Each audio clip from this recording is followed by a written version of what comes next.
박근혜 전 대통령의 옥중 서간록이 온라인 예약 판매 1위를 했다는 뉴스도 보도되고 있습니다. 그리움은 아무에게나 생기지 않습니다. 라는 제목이에요. 박 전 대통령이 옥중에서 지지자들과 나눈 편지를 묶은 책, 그리움은 아무에게나 생기지 않습니다. 내일 출간을 앞두고 K문고 온라인 예약 판매 일간 베스트셀러 1위에 등극을 했습니다. 책 서문 중에 이런 내용이 있어요. 믿었던 주변 인물의 일탈로 혼신의 힘을 다했던 모든 일들이 적폐로 낙인 찍혔다. 그러니까 최순실 한 명 때문에 혼신의 힘을 다했던 모든 일들까지 적폐로 낙인 찍혔다라는 것에 대한 박 전 대통령의 입장. 충실했던 공직자들 고초도 참을 수 없는 고통. 사실은 많은 분들이 감옥에 가야 했죠. 함께했던 이들이 모든 짐을 제게 지우는 것을 보면서 무상함을 느꼈다. 인간적인 배신감. 모든 멍에는 내가 짊어져야 한다라는 이 허탈함에 대한 내용이 책 서문에 담겨 있다라고 합니다. 이와 같이 비슷한 얘기를 박 전 대통령이 한 적이 있었습니다. 과거 담화에서 찾아볼 수 있었는데요. 그때의 이야기 한번 들어보시죠. 가족 간의 교류마저 끊고 외롭게 지내왔습니다. 홀로 살면서 챙겨야 할 여러 개인사들을 도와줄 사람조차 마땅치 않아서 오랜 인연을 갖고 있었던 최순실 씨로부터 도움을 받게 되었고, 제가 가장 힘들었던 시절에 곁을 지켜주었기 때문에 저 스스로 경계의 담장을 낮추었던 것이 사실입니다. 무엇으로도 국민들의 마음을 달래드리기 어렵다는 생각을 하면 내가 이러려고 대통령을 했나 하는 자괴감이 들 정도로 괴롭기만 합니다. 자, 최순실 씨에게 인간적인 도움을 받았던 것에 대한 후회와 또 최순실 씨로 인해서 모든 것이 다 적폐로 낙인 찍힌 것에 대한 억울함 등이 이 책에 지금 담겨 있다라는 내용인데, 일단 제목이 김용주 의원님 어떻게 보십니까? 그리움은 아무에게나 생기지 않는다. 자, 이거 무슨 뜻일까요?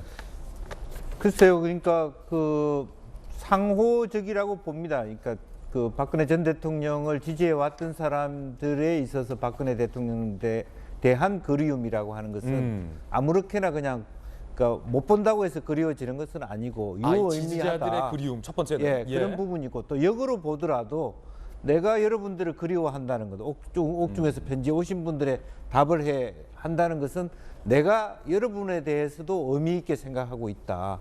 상호간의 관계가 역으로 보면 다 떠나갔는데 우리들이 편지를 쓰고 정말 애틋하게 생각하는 지지자가 여전히 존재한다는 것. 이게 중의적인 뜻이다. 예, 그런 의미에서 보면 우리 둘이가 만나는 관계가 돈독하고 의미 있다라는 그런 뜻일 수 있고, 또 역으로 보면 그립지 않은 사람들이 있다. 뒤집어 보면. 예, 그러니까 지금 제일 속으로 뜨끔한 사람들이 누구냐 하면 과거에 한때 친박이라고 난리쳤던 사람들이 다 친윤이 돼 있는. 아까 우리가 실제로 보면 당이 전체가 다 언제 그랬냐는 뜻이 사실 친이도 없고 친박도 없고 다 친윤이 되어 있는 상태에서 그분들 지금 윤핵관이라고 하는 사람들이 봤을 때 과연 박근혜 대통령이 나를 어떻게 볼까 하는 뜨끔함이 저는 있을 거라고 봐요. 실제로 오히려 보면 박근혜 전 대통령은 윤석열 후보에 대한 섭섭함보다는 한때 친박이었다고 난리를 치다가 이제는 등을 돌려서 언제 그랬냐는 듯이 지난 8월 달에 입당한 윤석열의 최측근이 돼 있는 과거 친박의 모습들을 보면서 씁쓸함을 느낄 것이다. 이런 그런 것이 굉장히 지금 현재 이 책 출간을 앞두고 또 박근혜 대통령의 어떤 사면을 앞두고 그 말하자면 국민의힘 내부에서 술렁거리는 원인이다, 저는 그렇게 봅니다. 그렇군요. 박근혜 전 대통령 사면에 대한 정치권 각계의 입장들도 많이 보도가 되고 있는데, 민주당의 유인태 전 의원은 흥미로운 얘기를 했습니다. 박 전 대통령의 사면과 관련해서 억울한 사람이 한 명 있다. 그럼 바로 이낙연 전 대표일 것이다. 라는 흥미로운 얘기를 했습니다. 유인태 전 의원의 이야기 들어보시죠. 대통령 입장에서 이렇게 이제 임기 얼마 안 남았는데 두 분을 저렇게 그 감옥에 둔 채 참 그냥 임기를 마치기에는 좀 부담스러웠겠죠. 건강 상태도 굉장히 안 좋다고 하니 좀 불가피하지 않았냐. 이낙연 전 후보 입장에서 억울하겠죠. 자기의 그런 강점을 좀 잘 발휘한다고 했다가 좀 역풍을 맞은 건데 뭐 어쨌든 좀 상당히 억울하겠죠. 확실히 유인태 이 정치적인 대원로가 날카롭습니다. 이 구매에서 잊혀져가는 사람이 한 명 있는데 우리의 기억을 조금만 되돌려 보면 김영주 의원님 잘 아시겠지만 사실은 민주당의 대선 경선 초기, 즉 이낙연 당시 당대표가 1위로 앞서 나갔었던 시점이었나요? 아니면 이재명 후보가 막상 막하했던 시점이었나요? 그건 네. 정확히 제 기억이 안 나는데 어쨌든 그때 이낙연 당시 대선 후보, 경선 후보가 나름의 당 대표 시절에 대표 시절이었구나. 당 대표 시절에 핵심 카드를 꺼내든 거잖아요. 필승 카드. 나는 문재인 정부와 다르다. 나는 국민 통합을 우선시하는 사람이다. 박근혜, 이명박 전 대통령에 대해 사면해줘야 된다. 라고 했을 때 당내에서 얼마나 그때 모진 풍파를 겪었습니까? 이낙연 대표 상처투성이인 채 철회를 해야만 했는데 그거를 지금 유인태 전 의원이 짚은 거잖아요. 네. 그때 지금 뭐가 다르냐. 사실 그렇게 보니까 옛날에 이해찬 전 총재가 생각이 납니다.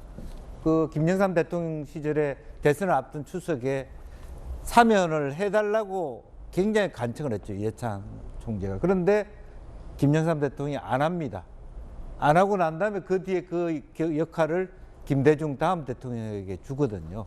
이제 그런 비슷한 형국들이 벌어졌는데 물론 이것이 그전과 똑같다고 볼 수는 없지만 어쨌든 그럼에도 불구하고 이낙연 전 후보의 전 총리의 불찰은 사실은 국민들의 감정이 얼마나 여전히 지금조차도 국민의 절반 이상이 박근혜 대통령의 사면에 대해서 아직도 부정적으로 생각한다는 것, 그런 부분을 헤아리지 못하고 그냥 큰 대선판에서 하나의 자기 카드로 쓰려고 했다라고 그때 하는 당시. 부분이, 예, 그때 그런 당시. 부분이 조금 아쉬운 부분이 아니었나 그렇게 생각이 듭니다. 예.